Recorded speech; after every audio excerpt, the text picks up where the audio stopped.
This is the download from Sounds Profitable, your daily source for the essential news in the business of podcasting. I'm Gavin Gaddis.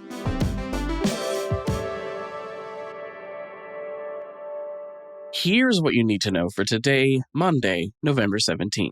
First up, audio remains the primary mode of podcast consumption despite growing video use. For the 15th edition of the Cumulus Media and Signal Hill Insights podcast download research series, Quantilope conducted an in-depth study of 603 weekly podcast consumers in October. This fall 2023 report's key takeaways include the vast majority of consumers choosing to listen to an audio version of a podcast when they have the choice between audio and video versions of the same show. 70% of weekly YouTube podcast consumers say they would switch to another platform if their favorite podcast moved, and 52% of those YouTube podcast consumers say they already listen to the same podcasts on other platforms. The podcast download webinar is going to go over the report, and that is slated for Thursday, November 20th, this Thursday, if you're listening to this when it comes out, at 1 p.m. Eastern Standard Time. Next up, how loyal is your podcast audience? Every podcast has an average lifetime value score that can be used to track audience loyalty. Bumper goes into more detail on how to calculate that in the article I'm talking about, by the way. A metric measured by tracking the average number of distinct calendar days each audience member spends listening to the show, effectively condensing an audience's listening history into a single number, tracking a typified average listener over time. While there is no one universal good number for a lifetime value score, there are shows that tend to generate higher ones than others. Daily podcasts tend to have more regular listeners returning regularly than weekly uploads. Shows with a sizable back catalog that both old fans and new listeners can burn through also tend to score better. A metric that can be used to determine if an audience is actively growing or possibly undergoing churn even as net new listeners keep coming in. Inversely, if average lifetime value is increasing but overall audience size is trending downwards, the show could be accidentally super serving a declining core audience and putting the rest of the fan base off. Next up, PAVE teams up with Katheryn Nicolai for first ever Nothing Much Happens live virtual event. Coming up this Wednesday, November 19th, the bedtime story podcast Nothing Much Happens will host its first ever live event produced by PAVE's Open Mind brand and hosting their PAVE.live event platform.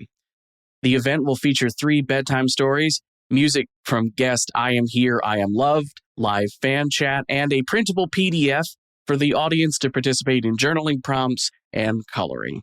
For a more VIP experience, audiences can pay $5 more to access a 30-minute post-show hangout with the host and sound designer, a live audience Q&A session, and extended in-universe material, as well as behind-the-scenes content.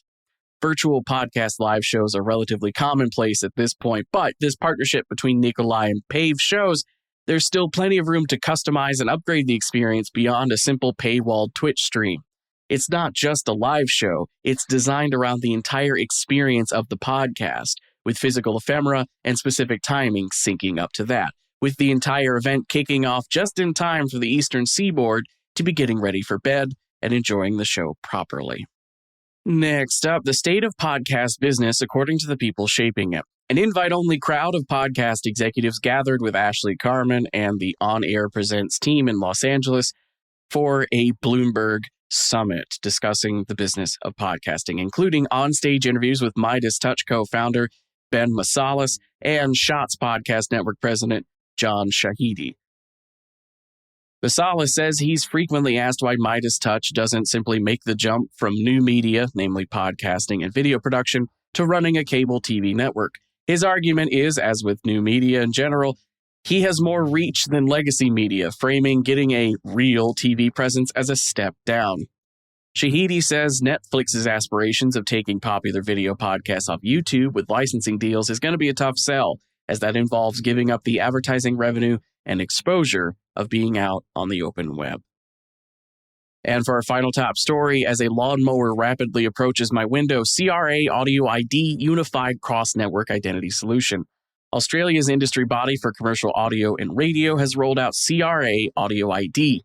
The unified cross-network identity solution enables the ability for a listener to be identified with the same ID across radio stations and podcasts consumed from multiple different companies across Australian media, specifically ARN, Nine Audio, Nova Entertainment, and Southern Cross Austereo, which then allows for more educated deduplication of audience members.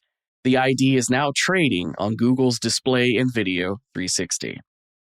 As for the rest of the news, RSS.com has launched a full free podcast hosting plan with unlimited episodes, unlimited audio, and the fundamentals needed to start and grow a podcast. Mission Media AI has secured funding at an 8-figure valuation to accelerate company growth. Plans for that growth include setting up a flagship office in New York, investing in their proprietary tech stack, and enhancing cross-platform monetization opportunities for creators and brands.